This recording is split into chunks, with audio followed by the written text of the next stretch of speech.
back to the channel. Today I'll be making a new what if on, I want to say, Thursday, right? This is when it was supposed to come out, but I have fucked up the title. And I fucked up the title in the sense of, I was like, what if Naruto was like Shigaraki? Then I came to the swift conclusion that I did not fuck with Shigaraki in the beginning. Like, I really did not. Like, why the fuck were you so, like, why? I don't know. Anyway, that's not the point. The point is I fucked up the title, and I didn't want to make it seem like y'all were coming here to see a Naruto that was acting like Shigaraki, because let's be honest, I don't think that would be good for anybody. So he just gonna take his power and keep it pushing. Anyway, if y'all fuck with the video, leave a like. So let's get into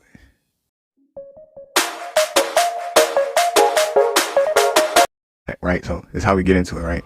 So Naruto's birth, so everything go to canon. The only thing that's not canon is that Minato took the time to look into like the Nine Tails history, so he know a little bit more about the Nine Tails, and he changed the seal to where when Naruto would get older, he can kind of talk to the Nine Tails and not just kind of just master his power, but actually get to know the Nine Tails on a level of, right?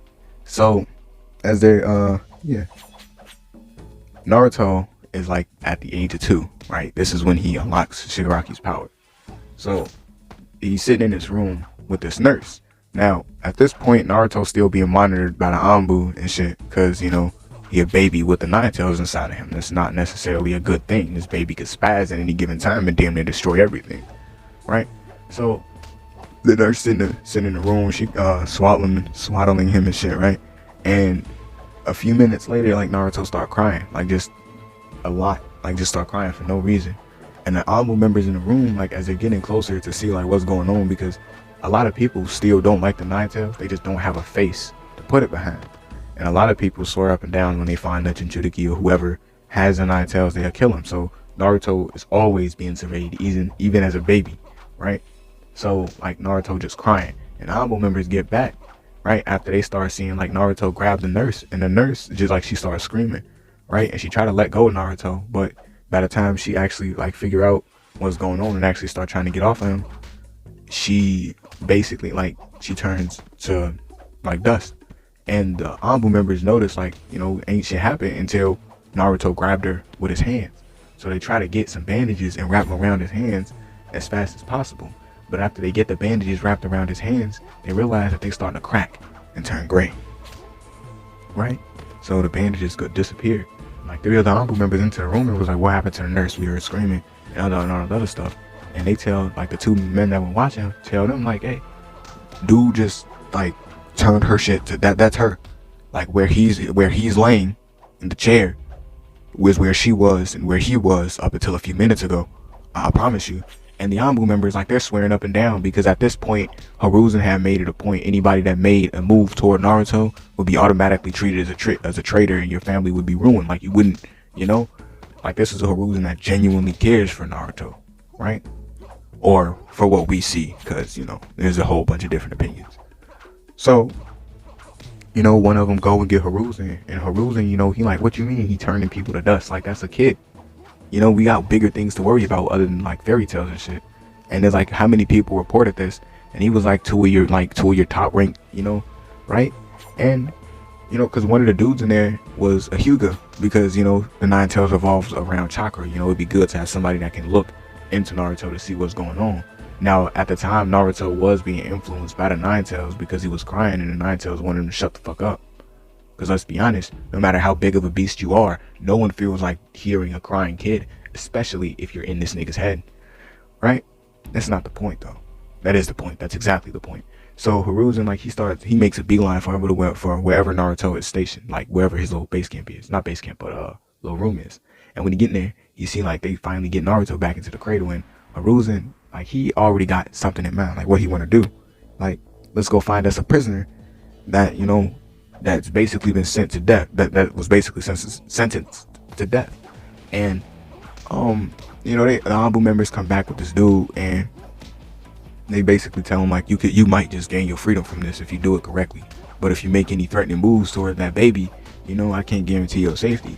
I have all these Anbu members rush that room and kill you within seconds. And like the prisoner, he's like, relax, like, I'm already in this bitch for life, what am I supposed to do? right? So he go into this room, and after a few minutes, he's like, so what am I doing in here? He like, you know, just pick up the baby, trying to get him to be quiet. And Naruto been crying this whole time. So he pick him up by the arms, and ain't nothing happened. But when he puts Naruto like over his right shoulder, Naruto hands touch his back, and he instantly start like cracking and turning gray. And at this entire time, Naruto was like screaming and shit. So they all figured like, you know, it's got to be in his hands, because ain't shit happened until his hands touch his back, and that's where like it came from, right? But that's Hiruzen's thing, you know. So he just wanted to test that theory, see it for himself too. So like the prisoner, he started like screaming, like like that shit hurt. And a few minutes later, like a few seconds later, there wasn't no more screaming. It was just a pile of dust, and Naruto was just sitting there quiet afterward. Right? Like he knew what he had did. Like he knew who was holding him. Right? That wasn't it though. Naruto was just being a baby. Right? So we're gonna fast forward to the beginning of school. But before we get into that, I'm gonna let y'all know that Naruto has had some type of training to hone his skill, because Naruto is a hated target, and Danzo does know of his situation and is not actively trying to plot against him, because he don't know what Naruto is fully capable of. But he also is trying to make it to where if Naruto fuck up, he could blame it on Hiruzen. And Naruto in this version of events actually mess with Hiruzen, so he trying not to let that happen. So he gotta, you know, he keep it under wraps. He didn't ask if he's Shinobi around to teach him a few moves, just in case, you know, he actually got to defend himself, and he don't have to rely on that ability, especially showing it out in public, right? So yeah, Naruto got a few tricks and moves up his sleeves. Got some training and shit going on, right? Now Naruto is the second person in the class, and he sits down next to Sasuke, and Sasuke look over at him, and Naruto was like, "Hey, my name Naruto," right? And then like he facing forward now, and like Sasuke still looking at him like with this look on his face, and like Sasuke was like, "I swear I know you from somewhere," right? Now, Pete, before we even get into that, Naruto was in captivity damn near his entire life. The one time he got out, well, he got out like twice, right? And this I'm finna tell y'all the first time. So, a while back, Naruto and Itachi used to mess with each other, because y'all gotta remember Itachi was in the Anbu for a long period of time, so he know about Naruto's existence, right? So, after a few minutes, he tell like, fuck, I messed up. Listen, yeah, all right, yeah. So, like Naruto fuck with Itachi because Itachi was one of the first people to actually treat him like not a science experiment or the Nine Tails or just some random brat like that didn't have any type of, because Naruto had no type of papers. Like if Naruto was found out on the street, somebody could probably kidnap Naruto and no one would care, because Naruto didn't have any history with anybody except for Hiruzen and the Leaf Village's government itself, which is still a drastic thing, but it's not like anybody else would really know or care about the situation, especially if they're a low-ranking shinobi. So like everybody basically treated Naruto either like a science experiment, B, the Nine Tails, or C, a monster, like all of the above, some shit like that, right? Itachi was the first person to actually treat him like a normal human being. Like, this is a kid, you know, let's go outside, let's have some fun, right? So the first time Naruto got out, he was outside messing around with Itachi, and Itachi had got caught by a few people that were not his superiors but were the same rank as him in the Anbu, but had specific instructions, quotation mark, to like make sure Naruto didn't get out of his cell with like it like at all costs. And in the sense, they didn't mess with Itachi, so they were just dicking around, but at the same time it was still like, you know, relax, right? It's just a kid. But they weren't really trying to take it that way, because at a point Itachi and them were beefing when they were before this. So they like start quotation mark fighting, and two of the bigger people go and they grab Naruto and they start taking him back to his cell. And Naruto was like, "No, y'all not finna do Itachi like that. Like that's one of my favorite people." So Naruto break the bandages that they had put on two of his fingers to stop him from what's-her-face and things, like from just decaying shit. And he grabbed both the dudes, and Itachi immediately notices one, like their chakra signatures are no longer like sensible. So Itachi run down to where Naruto was at, like, and they was taking him back to his room. So Naruto in his room, and he like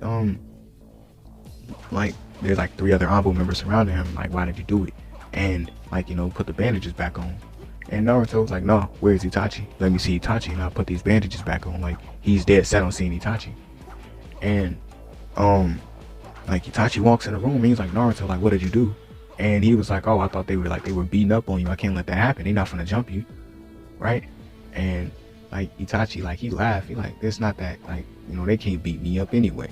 And like they're like the leader, the two people that Itachi was still fighting, they running down the hallway. They see the two, like the little two clouds, and like they get closer to like Naruto, like, you know, oh, we finna kill this kid. Like the closer they get, Itachi realized that Naruto like went from a, you know, concerned person to like this real like dead set, like, I really wish you would come over here type, right? Like his whole personality changed. Like he looking at the two people like, if you step, like you get closer, it's gonna be one of them. I'm not guaranteeing you safety type. And Hiruzen walk in and he tell the two dudes to leave. And like literally as they leaving, like Naruto's whole personality changed different. Like, you know, now he back to normal. And he apologized to Hiruzen, and Hiruzen tells him like, it's alright, they were up to no good no way, because I didn't give them no type of, you know. And like Naruto, like, you know, that's still kind of fucked up, because he did just, you know, get rid of them. But like Itachi like looks at him and was like, well, what about the two dudes that just came in here? And Naruto was like, oh no, see, they came in here. That was their malfunction. Like that, they came in my domicile. This is my room, and I did not want them in here. And they came in, so they got closer. It was gonna be one of them. It was, they were gonna have to go. It's already 2 months. It was just gonna be one. And like, yeah. Anyway, let me get to how Sasuke know Naruto. So at the beginning of the Uchiha massacre, Naruto ended up leaving his room because at some period in time, as Naruto got older, he gained some freedom at night, so he was able to like wander around the Leaf Village, because no one knows Naruto, no one has seen Naruto. They don't really care as long as he don't make no scene, right? So Naruto ends up stumbling into the Uchiha compound, and he ends up finding, like, he's just standing around, walking around, because he's never been to this place. And as far as you know, this is where Itachi lives, so he's trying to find Itachi's house. So, you know, as the Uchiha massacre is going on around him, he not really seeing it, because, you know, it's all happening fast and shit, but like he walked in at the point where everybody was already dead, and you know, he didn't really care. He was just trying to find Itachi. He was concerned about them, yeah, but as long as Itachi was fine, he'd be fine, right?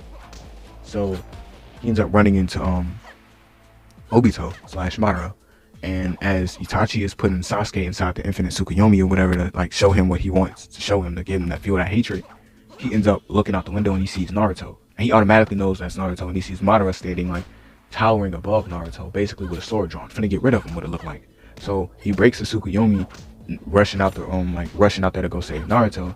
And as Obito / Madara went to go strike down with his blade, Itachi ended up stopping it. Now Naruto already know at this point the dude was trying to kill him, so he kind of gets some distance, and Itachi basically tells him like, that's not Uchiha, like that's a whole nother kid. And Obito was like, we can't have witnesses.